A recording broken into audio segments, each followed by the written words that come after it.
Sejam bem-vindos aos estúdios do nosso jornal escolar digital Comunica.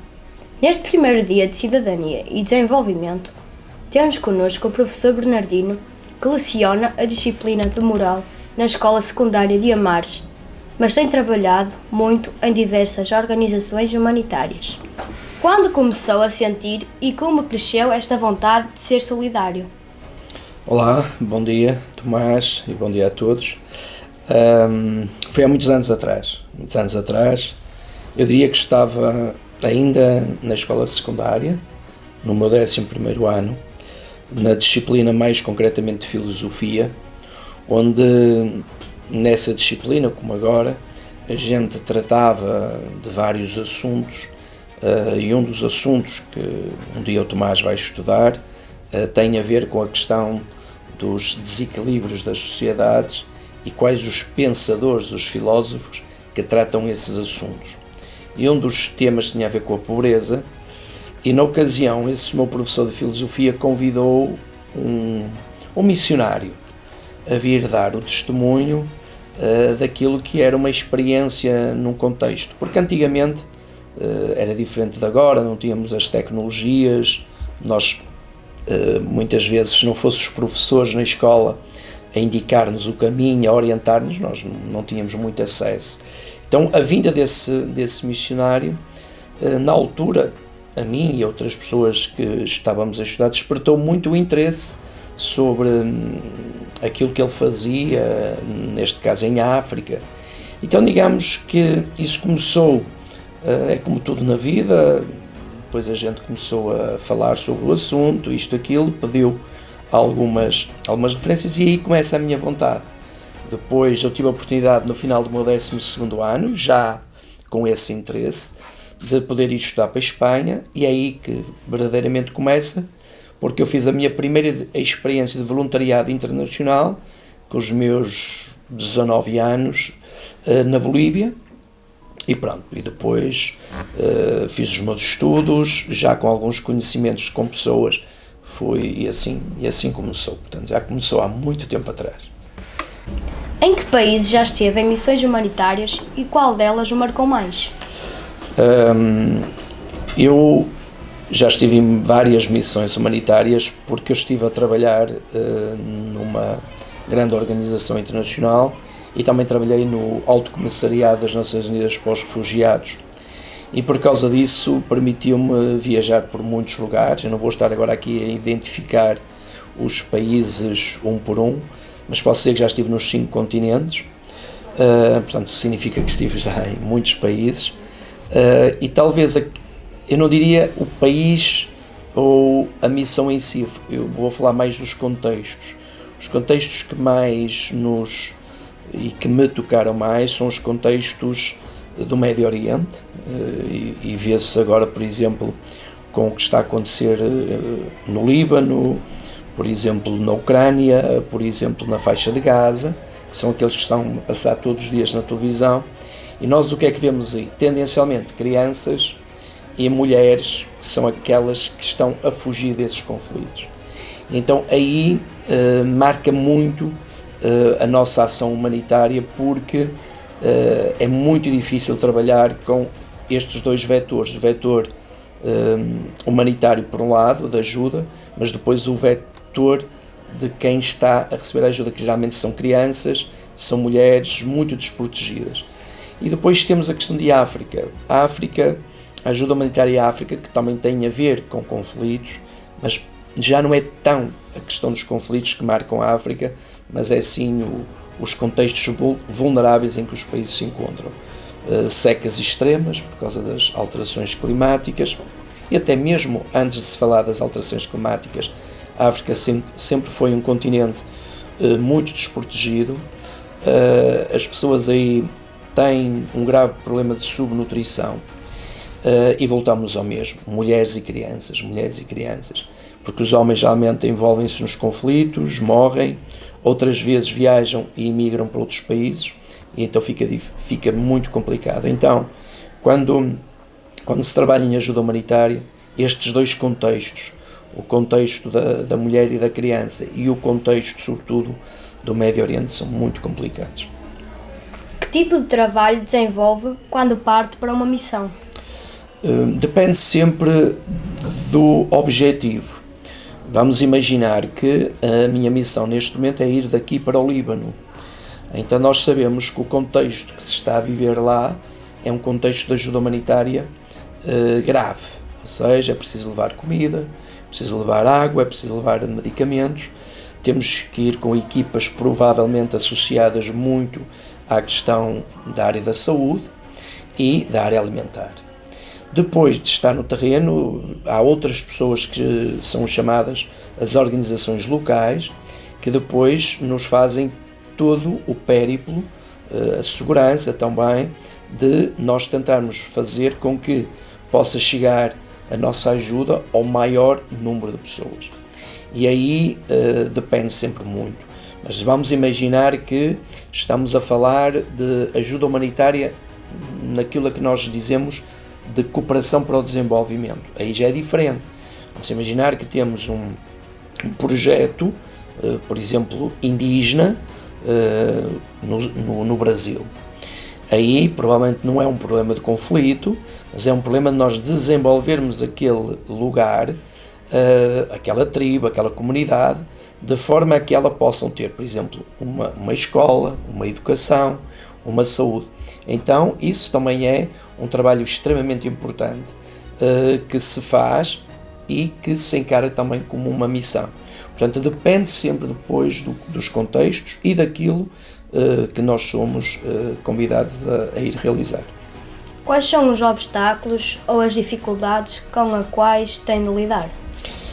Tendencialmente, os grandes obstáculos têm a ver com o lugar para onde a gente vai.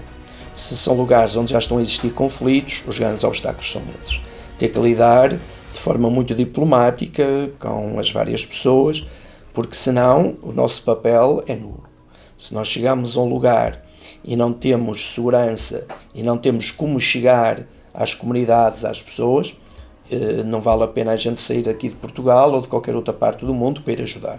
Então nós temos que, em primeiro lugar, encontrar de forma diplomática de que o nosso processo, a nossa entrega, o nosso material vai chegar às populações.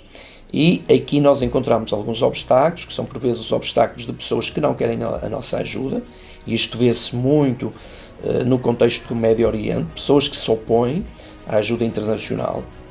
Porquê? Porque não se dão com alguns países da área ocidental, não é? Não vamos aqui agora elencar países, mas há países que criam algumas inimizades, mas são países poderosos. E quando nós vamos em ajuda humanitária, por detrás estão muitos desses países que nos estão a apoiar. Então, sabendo que nós somos ou dessa nacionalidade ou que estamos a ser apoiados por esse país, então desde logo pode ser um obstáculo. Mas os maiores obstáculos são muitas vezes aqueles pelos quais nós vamos ajudar. Então é um obstáculo que se nós não formos, aquelas pessoas já têm por si mesmo o obstáculo permanente. E nós vamos encontrar esse mesmo obstáculo. De que forma esta vertente da sua vida o influencia como professor na escola secundária de Amares? Influencia-me porque eu sou professor da Educação Moral Religiosa Católica no ensino secundário. Então isso faz com que os jovens, mais ou menos entre os 15, 16 e os 18 anos, eles tenham um itinerário de vida em que já tomam opções muito próprias. E aquilo que eu vou transmitindo, aquilo que eu lhes vou falando, a partir das temáticas que nós temos em contexto de sala de aula, ajudam-nos a entender também de que eles no futuro têm que ter uma outra postura, uma outra forma de ser e de lidar com as questões, independentemente da profissão que vão ter. Então, eu, enquanto professor e ao mesmo tempo enquanto influenciador positivo dos jovens, o meu testemunho sobre a realidade que eu vou tendo e que tive ajuda muito a concretizar as coisas. Sabemos que criou e coordena a Missão Amares. Pode explicar-nos em que consiste? Esse projeto é justamente a continuidade daquilo que eu acabei de falar. Portanto, foi um projeto que nasceu vocacionado para os alunos do ensino secundário, em que depois de 3 anos, 10º, 11º e 12º, de se estudar os temas, os assuntos, de dizer o que fiz, o que não fiz, onde estive, estáis a ver estes contrastes de pobreza, contrastes ao desenvolvimento, etc. A gente desafia o aluno a dizer, imaginem-se, ou imaginem que nós também podemos ter um projeto nosso num país destes. E foi assim que nasceu a Missão Amares. Porquê Amares? Amares porque é o concelho onde eu estou a dar aulas, porque o projeto chama-se Missão Amar, mas como nós vivemos no concelho de Amares, ficou a Missão Amares, em que a ideia é irmos fazer voluntariado para Moçambique. De que forma os seus alunos e a comunidade se envolvem no projeto? O que é necessário para que um aluno pertença à Missão Amares? A comunidade envolve-se muito porque estamos a falar justamente do contexto escolar. Os voluntários que vão são alunos. Então, ao serem alunos, ou ex-alunos, que é também aqui um fenómeno interessante, aquilo que, de certa forma, receberam por parte da escola e que agora também querem oferecer aos outros. Então, esta educação permanente, ou se quisermos, esta educação integral de cidadania no jovem, é que vai despertá-lo para que ele, no final do seu 12º ano, se sinta interagido e se sinta, eu vou utilizar aqui um termo entre aspas, chamado, envolvido para o projeto. E portanto, nunca foi necessário fazer aqui uma seleção, nunca foi necessário dizer tu não vais por isto, não.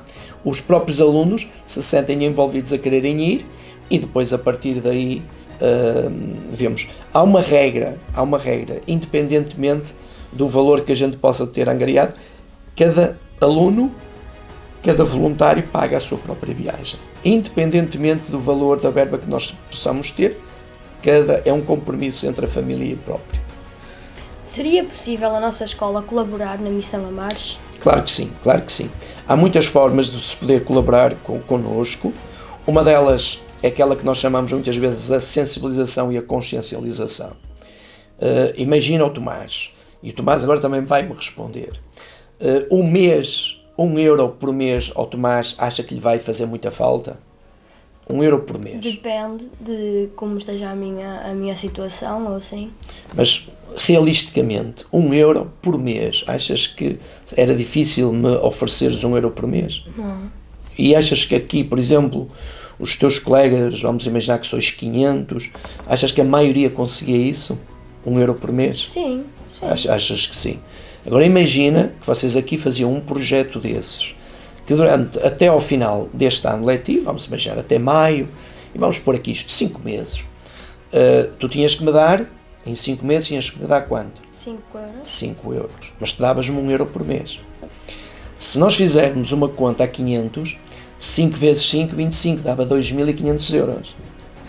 Então, esta lógica de um processo de que o pouco que eu ofereço se pode tornar muito num contexto, é por vezes uma forma de poder ajudar e colaborar.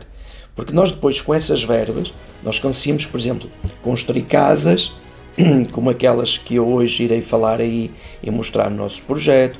Podemos apoiar crianças, por exemplo, que estejam na fase da subnutrição. Ou seja, cada um de vocês, este só é relativo, mas deu-me €5. Mas fez a diferença porque depois são muitos a colaborar. Então é uma das formas que podem por vezes ajudar, é esta consciencialização de que por vezes para nós €1 pode não fazer a diferença, pode não ser assim muito, mas pura e simplesmente nós todos juntos podemos fazer algo. E esse pode ser um projeto interessante porque a escola podia colaborar. Professor Bernardino, muito obrigado por ter concedido esta entrevista e esperamos que continue a visitar o nosso agrupamento. Muito obrigado eu, já não é a primeira vez que cá estive e portanto é um gosto de conhecê-lo e um gosto de estar aqui no vosso agrupamento de escolas. Muito obrigado.